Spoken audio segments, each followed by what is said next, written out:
बिस्मिल्लाहिर्रहमानिर्रहीम, अस्सलामु अलैकुम। आपको खुशामदीद कहते हैं बोल न्यूज़ हेडक्वार्टर्स में। मैं हूं आपके साथ सलमान मिर्जा। मैं हूं शाइस्ता शहजाद और मैं हूं सहरेश जुहेब। हेडलाइंस आपने जानी, बुलेटिन का आगाज करेंगे और आज के बुलेटिन में आपको बताएंगे। सबसे पहले खबर आपको देंगे मुलाकात के हवाले से। शहबाज शरीफ ने चौधरी बरादरान से हुकूमती इत्तेहाद छोड़कर तहरीक अदम एतमाद की हिमायत करने की दरख्वास्त की है।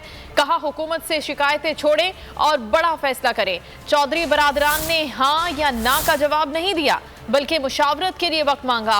नून लीग और काफ लीग की क़यादत की मुलाकात की अंदरूनी कहानी सामने आ गई। आवाम भी तंग है, आपको भी हुकूमत से शिकायतें हैं, लेकिन अपोजिशन यकजा और यकसू है। इत्तेहाद का कैंप छोड़कर हमारे साथ आएं। तहरीक आदम एतमाद लाते हैं और तहरीक इंसाफ से जान छुड़ाते हैं। अपोजिशन लीडर शहबाज शरीफ ने चौधरी बरादरान से हिमायत मांग ली। शहबाज शरीफ ने आसिफ जरदारी और मौलाना फजलुर रहमान से मुलाकातों से मुतालिक बताया और कहा कि अपोजिशन यकसू और मुत्तहिद है कि इस हुकूमत को घर भेजना चाहिए। जवाब में चौधरी बरादरान ने वाज़े इनकार किया और न ही हिमायत की यकीन दहानी कराई। कहा सियासी सूरत हाल में पार्टी मुशावरत करेंगे, आने वाले दिन अहम है। हम सूरत हाल के तनाजुर में गौर के बाद लाहे अमल इख्तियार करेंगे। शहबाज शरीफ और दीगर रहनुमाओं की चौधरी बरादरान से मुलाकात 1.5 घंटा जारी रही। पहले दौर में शहबाज शरीफ और चौधरी शुजात की मुलाकात हुई, फिर परवेज इलाही भी शहबाज शरीफ से मिले। तीसरे दौर में साद रफीक और अयाज सादिक को भी शरीक कर लिया गया। बाद में राना तनवीर को भी अंदर बुला लिया गया। शहबाज शरीफ लीगी रहनुमाओं के साथ चौधरी बरादरान के घर गए थे। साद रफीक और अयाज सादिक का कहना था कि वो सिर्फ अयादत के लिए आए हैं। चौधरी शुजात साहब की सेहत के पूछने के लिए, अयादत के लिए जा रहे हैं वहाँ पर, तो उस पर इसके अलावा और क्या बात करनी चाहिए? समझते हैं आदमी एतमाद कामयाब हो जाएगा। कोशिश तो करेंगे इंशाल्लाह कामयाबी की। आदमी जब कोशिश करता तो फिर ऑल आउट करता है। शहबाज शरीफ ने लाहौर में हुकूमती इत्तेहादी जमात GDA के 2 अरकान सिंध असम्बली से भी मुलाकात की। आरिफ जतोई और शहरियार महर की शहबाज शरीफ से आधा घंटा मुलाकात जारी रही। अपोजिशन अपनी जिम्मेदारी पूरी कर रही है, जल्द अदम एतमाद की तहरीक पेश कर देंगे। साबिक वज़ीर आज़म शाहिद खाकान अब्बासी ने जेहलम में मीडिया से बातचीत करते हुए कहा कोशिश है कि अबूरी हुकूमत ना बनाएं और सीधा इलेक्शन की तरफ जाएं। सियालकोट में खिताब करते हुए ख्वाजा आसिफ ने कहा लगता है कि बल्दियाती के बजाय अब आम इंतखाबात हो जाएंगे। दावा किया कि जल्द हुकूमत से छुटकारा मिल जाएगा। एहसन इकबाल ने खिताब करते हुए कहा कि हुकूमती इत्तेहादियों, काफ लीग और MKM को भी वज़ीर आज़म पर एतमाद नहीं रहा। इमरान खान के अजाब से जान छुड़ाना होगी। अपोजिशन की जिम्मेदारी है कि हुकूमत से अवाम को निजात दिलाए, इसके लिए कोशिश हो रही है और कायनी तरीका अदम एतमाद ही है। उस पर अब सारी अपोजिशन जमातें मुतफिक हैं और हमें उम्मीद है कि इंशाअल्लाह जल्द ही अदम एतमाद लाया जाएगा और कामयाब होगा। लेकिन मेरी राय ये है कि इसके बाद हुकूमत ना बनाएं और सीधा इलेक्शन में जाएं। लेकिन हो सकता है कि हमें बल्दियाती इंतखाबात से पहले आम इंतखाबात जो है कौम को लड़ने पड़ जाएं।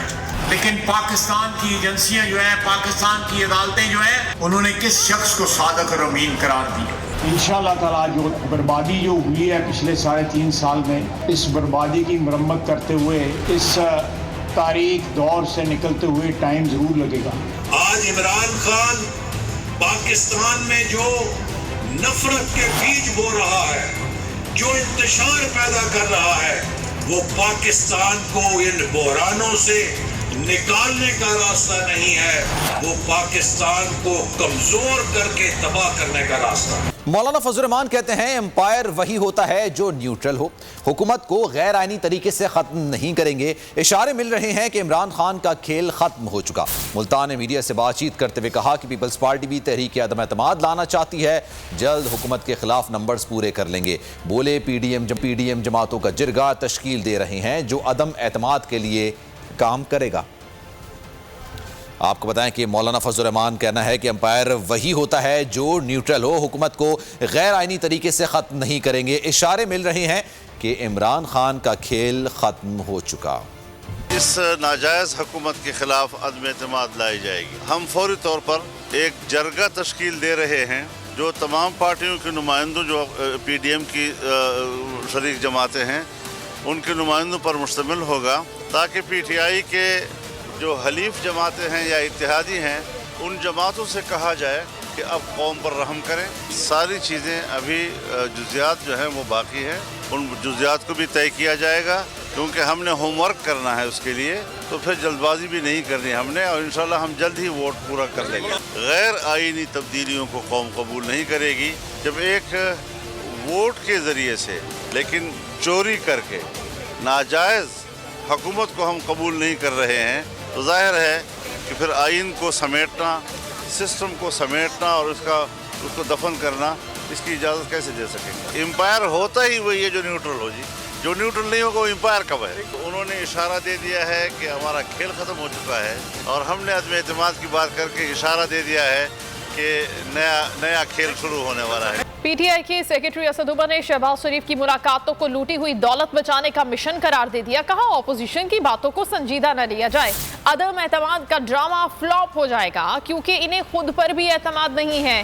مولانا تو اپنے گھر کی سیٹ بھی نہیں بچا سکے، وہ حکومت کیا ہٹائیں گے؟ وزیر اطلاعات فواد چودھری نے کہا جن کی کمر میں درد ہو تحریکی عدم اعتماد لانا ان کے بس کی بات نہیں۔ مولانا فضل الرحمان نے نون لیگ اور پی پی کا قد مزید چھوٹا کر دیا۔ فاروق حبیب بولے اتحادی ہمارے ساتھ ہے، اپوزیشن اب منتوں پر آ چکی ہے۔ لانگ مارچ اور آر یا پار کے ڈرامے ناکام ہونے کے بعد عدم اعتماد کی باتیں کی جا رہی ہیں، لیکن نہ کوئی کھمبے پہ لٹکا، نہ کسی کا پیٹ کاٹا گیا، نہ کسی کو گھسیٹا گیا، اور فیصلہ یہ کیا جناب شہباز شریف نے کہ بجائے کہ زرداری صاحب کے پیٹ سے عوام کی لوٹی ہوئی دولت نکالی جائے، انہوں نے خود جو عوام کی لوٹی ہوئی دولت جو ان کی منظور چپڑاسی کے پاس سے 4 ارب روپے ملے اس کو بچانے کی ترجیح دی۔ سر مولانا آپ ان کی بات کر رہے ہیں جو اپنے گھر کی سیٹ نہیں بچا سکے، وہ اپنے گھر کی دونوں سیٹیں ہم سے ہار کے بیٹھے ہوئے۔ عدم اعتماد تب آتا ہے جب آپ اپنے پاؤں پہ کھڑے ہو، جب آپ نے 24 گھنٹے ادھر ادھر منتیں ترلے کر کے سازش کر کے کرنا ہو تو پھر عدم اعتماد نہیں آتا۔ پیپلز پارٹی تو مذہبی سیاست تو نہیں کرتی، لیکن وہ فضل الرحمان کے ساتھ کیوں؟ اس لیے کہ پیپلز پارٹی کو پتا ہے کہ وہ خود تو 15 بندے نہیں نکال سکتے، اس لیے یہ فضل الرحمان کے ساتھ یہ مدرسے کے بچوں پہ اپنی سیاست جو ہے وہ کرنا چاہتے ہیں۔ جن کو یہ کبھی ملنا نہیں پسند کرتے تھے، ہم نے ان کی بھی شکلیں دکھا دی ہیں ان کو، تو اچھی بات ہے، سب کی جو ہے وہ چائے کی دکان چل پڑی ہے اور ملاقاتیں ہو رہی ہیں۔ اگر عمران خان نہ ہوتا تو آصف علی زرداری کا شہباز شریف کی شکل دیکھتا یا شہباز شریف آصف علی زرداری کی شکل دیکھتا؟ انہوں نے تو سڑکوں پہ ایک دوسرے کو گھسیٹنا تھا۔ اب بات جو ہے وہ منت سماجت کے اوپر آ گئی ہے، اب جا کے زرداری کے پاؤں پکڑ لی ہیں۔ عمران خان 5 سال کے لیے وزیر اعظم بنے ہیں، پہلے وزیر اعظم ہوں گے پاکستان کے جو 5 سال پورے کریں گے۔ جماعت اسلامی کے 101 دھرنے کے سلسلے میں شیخوپورہ میں دھرنا، امیر جماعت اسلامی نے خطاب میں کہا عمران اور نواز شریف اکٹھے ہیں، P T I, Noon league اور پیپلز پارٹی کی پالیسیاں ایک ہیں، تبدیلی سرکار نے عوام کو دھوکہ دیا، یو ٹرن لیے، ظالموں کی وجہ سے بچہ امریکہ کا غلام بن گیا۔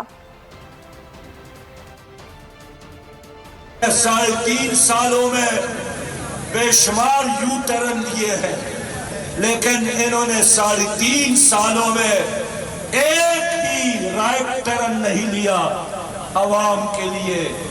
یہ اپنے وزیروں میں سرٹیفکیٹ، انعامات اور تمغے تقسیم کر رہے ہیں، ایک دوسرے کو حاجی اور غازی کا خطاب دے رہے ہیں۔ 3.5 سالوں میں انہوں نے قوم کا جو حشر کر دیا ہے، اور اب تمغے دے کر، وزراء کو شاباش دے کر عمران خان قوم کی زخموں پر نمک چھڑکا رہے ہیں۔ آصف علی زرداری کی طبیعت ناساز، پیپلز پارٹی کے صدر اور امیر جماعت اسلامی سراج الحق کے درمیان طے شدہ ملاقات ملتوی کر دی گئی۔ لاہور کے نجی ہسپتال میں آصف علی زرداری کا طبی معائنہ کیا گیا، ڈاکٹرز نے انہیں آرام کا مشورہ دے دیا۔ ترجمان جماعت اسلامی کے مطابق پیپلز پارٹی کے وفد نے بتایا کہ آصف علی زرداری کی طبیعت ٹھیک نہیں، پیپلز پارٹی دوبارہ رابطہ کر کے ملاقات کے بارے میں بتائے گی۔ دونوں رہنماؤں کے درمیان ٹیلی فون پر گفتگو کے دوران ملاقات طے ہوئی تھی۔ پی پی کے رہنما مولا بخش چاندیو کہتے ہیں یہ حکومت چوروں کی طرح آئی تھی، چوروں کی طرح جانا چاہتی ہے۔ پیپلز پارٹی اور باقی جماعتوں نے فیصلہ کیا ہے کہ انہیں چوروں کی طرح جانے نہیں دیں گے۔ انہوں نے پی ٹی آئی کی جانب سے سندھ میں لانگ مارچ پر بھی تشویش کا اظہار کرتے ہوئے کہا کہ جب کوئی حکومت لانگ مارچ کراتی ہے، ساتھ ہی بولے کہ اگر سندھ میں انارکی پھیلائی گئی تو تحریک انصاف عوام کے غیظ و غضب سے نہیں بچ سکے گی۔ یہ آئے چوروں کی طرح تھے، اب یہ جائیں گے بھی چوروں کی طرح، لیکن پاکستان کی سیاسی پارٹیوں نے، میرے چیئرمین نے، باقی مخالفوں نے بھی فیصلہ کر لیا ہے ان کو چوروں کی طرح چھپ کے جانے نہیں دیں گے۔ کبھی حکومت بھی لانگ مارچ کرواتی ہے، اب تصور تو کریں، ایسے ہوتا ہے کہ حکومت لانگ مارچ کرے، اگر یہ اپنے بدنام زمانہ وزیروں کے ساتھ سندھ میں داخل ہوں گے، کسی بھی بے چینی کا سبب بنے، کسی بھی افراتفری کا سبب بنا، کسی بھی فساد کی بنیاد پڑی، میں سمجھتا ہوں یہ عوام کے غیظ و غضب سے نہیں بچ سکے۔ حکومت کی ذمہ داری ہے سندھ حکومت کی کہ ان کو روکے، لیکن ये साजिश है सिंध के अवाम के खिलाफ, जमहूरियत के खिलाफ। बेचैनी में ये भी नहीं रहेंगे, ये निज़ाम नहीं रहेगा, तो हम इनके बीच में रास्ते में राह में रुकावट ज़रूर बनेंगे। हमसे मुकाबला है, करेंगे इनके साथ मुकाबला। उनके वो अच्छे हैं, भाई के लाल है, उनमें तो ये सर्टिफिकेट लेने की ताकत नहीं है जो उनको दिया गया है। ऐसा कुछ खुद भी कर लेते जो आपको भी पहला नंबर नहीं भी 2 नंबर जैसा तो आने जैसा है यार। सब्सक्राइब करें और बेल दबाएं ताकि कोई खबर रह न जाए।